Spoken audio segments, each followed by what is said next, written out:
All right, let's dive in. Today we're looking at this Buddhist Dhamma discussion on concentration that you sent over. Yeah. It seems to really get into like the different types of concentration and how it ties into mindfulness and wisdom. Yeah, it's Even that example of the guy who thought he could like physically show the jhanas. Oh yeah. It's pretty wild. Yeah. And then that analogy with the speeding car and how fast our minds are going. I thought that was really interesting. Me too. It made me think about like just how much I'm missing because my mind is always racing. Yeah, totally. I mean, it really brings up the question of like what is concentration even? Right, like before we get into the good and the bad types of concentration, let's go back to basics. Yeah. How does Buddhism view the mind and consciousness? Well, in Buddhism, the mind is seen as this like constantly changing and flowing thing, and consciousness is how we experience everything. Okay, I'm with you so far. So concentration, or samadhi, is a type of consciousness you develop through meditation. So it's like when you're super focused on something and lose track of time? Exactly, like when you're reading a good book and you completely zone out. Okay, so that makes sense. But here's the thing, the source says that everyone experiences concentration, not just, meditators. Wait, so even when we're doing something bad? Even then. Whoa, I never thought of it that way. Like imagine a robber planning a heist. They're probably really focused on all the details. So even though it's for something bad, it's still concentration. Exactly.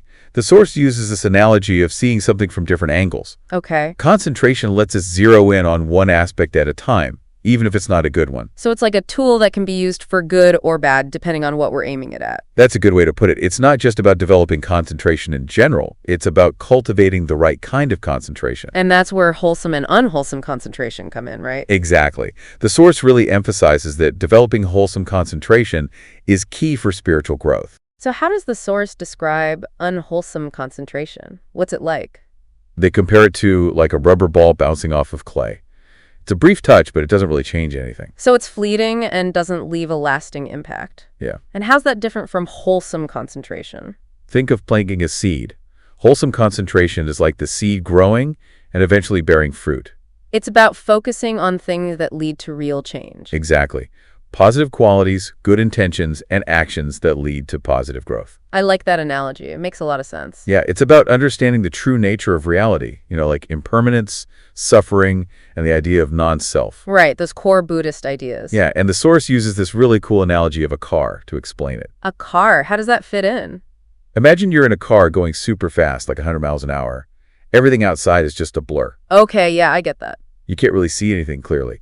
But if you slow down, you start to see details you missed before. So our minds, when they're full of thoughts, are like that speeding car. Exactly. And the source says cultivating concentration is like slowing down your mind. So we can see things more clearly. Right. It's about moving from a surface level view to a deeper, more insightful understanding. That's pretty powerful. And it makes me think about that other analogy, the one with the spinning firecracker. Oh, yeah. That's a good one, too. It's like how a spinning firecracker looks like a circle of fire, but it's really just one spark moving really fast. And our minds, jumping between thoughts, create this illusion of a whole picture. But we're actually just seeing bits and pieces, right? Yeah, we might think we're seeing it all, but we're really just catching glimpses. This makes me wonder, like, what am I missing because I'm not truly concentrating? That's a great question. It's something we can all reflect on.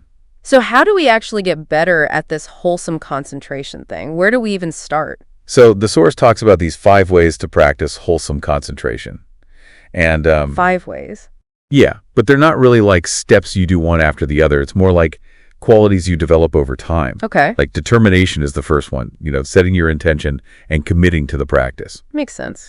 And then there's rising from concentration, recognizing when your mind has wandered and gently bringing it back. Ah, so it's not about like getting mad at yourself when you get distracted. No, not at all. It's more about noticing it and redirecting your attention. Okay, I can see that.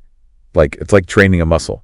You don't start with the heaviest weight, you work your way up. Right. And then there's evoking concentration, which is like actively calling up that focused state.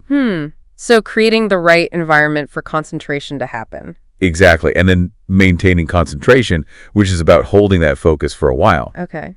And lastly, there's reflection, taking time to think about your practice and what's working and what's not.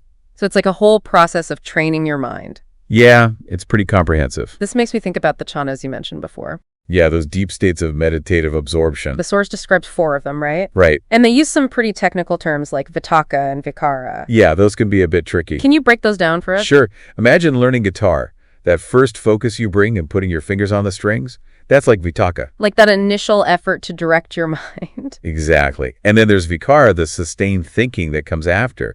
It's like once you got your fingers on the strings, you got to keep them there and adjust as needed. So it's the difference between just noticing something and really observing it closely. You got it. And it brings us back to that story about the guy who thought he could physically show the jhanas. Oh, yeah. What was up with that? Well, it shows how easy it is to misunderstand these deep meditative experiences. Like the jhanas aren't about doing something physical or getting superpowers. Exactly. It's about a deep inner transformation. It's about changing on the inside. Right.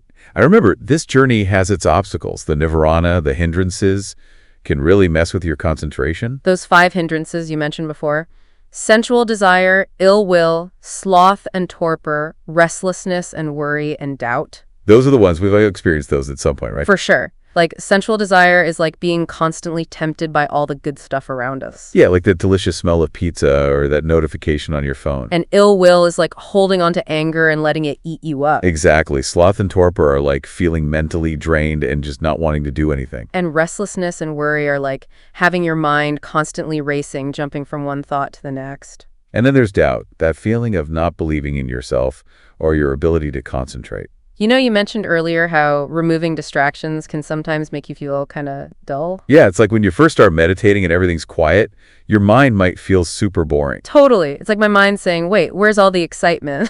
Yeah, like it's used to all that stimulation. So it's like we have to wean our minds off of all that mental junk food. Exactly. It takes time, but eventually you start to appreciate the peace and quiet. So it's about learning to find joy in simplicity. Yes.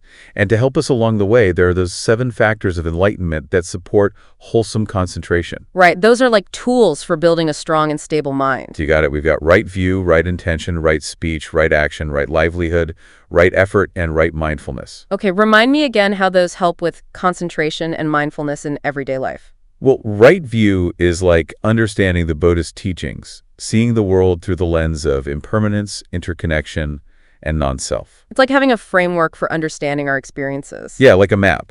And then there's right intention, which is about making sure our motivations are wholesome. So it's like asking ourselves, why am I doing this? And making sure our actions are aligned with our values. Exactly. And then we have right speech, right action, and right livelihood, which are all about living ethically and skillfully. So it's not just about what we do during meditation, but how we live our lives. Right. And then there's right effort, which is about putting in the work, showing up consistently. It's about being dedicated to the practice. Exactly. And last but not least, right mindfulness. It's about paying attention to the present moment, observing our thoughts and feelings without judgment. So mindfulness is kind of like the glue that holds all these factors together. I'd say so. Mindfulness and concentration are like 2 sides of the same coin. They really support each other. So how does that work in practice? Well, think about mindfulness of breath. You're focusing your attention on your breath, anchoring your mind in the present moment. Right. And as your concentration grows, it's easier to stay present throughout the day. And that mindfulness helps you notice when your mind gets caught up in those hindrances. So you can use your concentration to redirect your attention to something more positive. Exactly. It's a beautiful cycle. Mindfulness boosts concentration, and concentration boosts mindfulness. And it all leads to more peace and clarity. That's the idea. And this clearer seeing is essential for understanding those Buddhist concepts of impermanence, suffering, and non-self. Right. We talked about those before. Why are they so important in Buddhism? Well, impermanence is the understanding that everything changes, nothing stays the same. Suffering comes from our attachment to things that are constantly changing. And non-self is realizing there's no fixed, permanent me inside. And concentration and mindfulness help us really grasp these concepts, not just intellectually. Exactly. Our minds tend to cling to the idea of permanence and self. It feels safe and familiar. But it's actually what causes us to suffer. That's what the Buddha taught.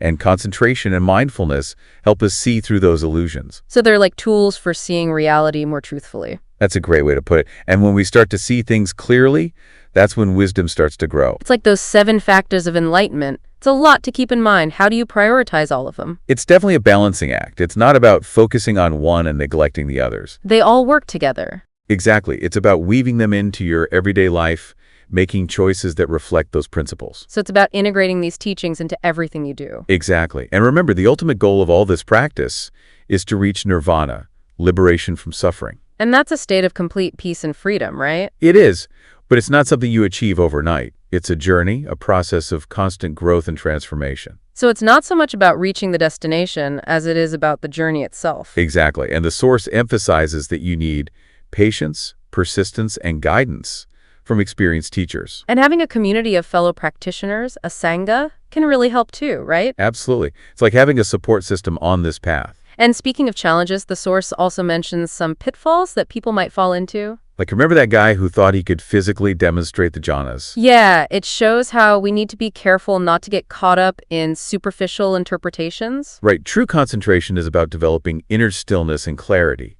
not outward displays. So it's not about becoming some kind of superhuman. No, it's about inner transformation, cultivating wisdom and compassion, and living a life that's truly meaningful. That's a powerful message. So what about our listeners? What can they take away from all this? Welcome back. We've been talking about this idea of concentration in Buddhism, and it's really fascinating how relevant it feels even today. Oh, absolutely. In fact, the source even talks about that, how the busyness and distractions of modern life actually make it even more important to cultivate concentration. Yeah, that makes sense. It's like we're constantly bombarded with stuff, and it's so easy to get swept away by it all. Exactly. So it becomes even more crucial to find ways to integrate these practices into our daily lives. But how do we even do that? I mean, we can't exactly escape the world and live in a monastery. Right. It's not about running away. It's about finding ways to bring more awareness into the things we already do. Okay, so like what? What are some examples? Well, the source suggests starting simple. Like when you're washing dishes, really focus on the sensations, the feel of the water, the sound of the plates, the smell of the soap. Oh, I see. So it's about really being present in those everyday moments. Yes, it's about shifting from just doing things mindlessly to actually being mindful. And what about when our mind inevitably wanders? Well, that's where the practice comes in. When you notice your mind drifting, gently guide it back to the present moment. It's like we're training our minds like a puppy. Gotta keep bringing them back to focus. Haha, exactly. And just like with a puppy, it takes time and patience. So even just a few minutes of mindful breathing or focused attention each day can make a difference. Absolutely. It's about consistency, not intensity. You don't have to become a meditation master overnight. That's good to hear. And, the more you cultivate concentration, the more you'll see its benefits in other areas of your life. That's how.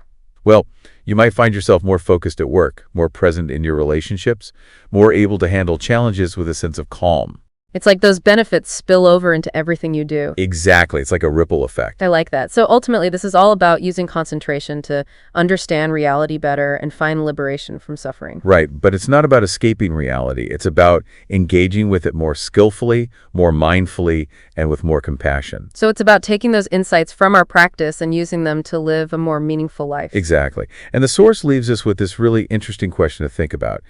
If concentration is so important for seeing reality clearly, what practices or techniques can you explore to cultivate and strengthen your own concentration in daily life? That's a great question. It really makes you stop and think. Well, I think this has been an incredible conversation. I've learned so much about concentration and its role in Buddhism. Me too. It's been a pleasure exploring these ideas with you. And I want to thank you, the listener, for joining us on this deep dive into the fascinating world of Buddhist thought. We hope you found it insightful and maybe even a little bit inspiring. And remember, the journey doesn't end here. Keep exploring, keep practicing, and keep those questions coming. Until next time, STIR.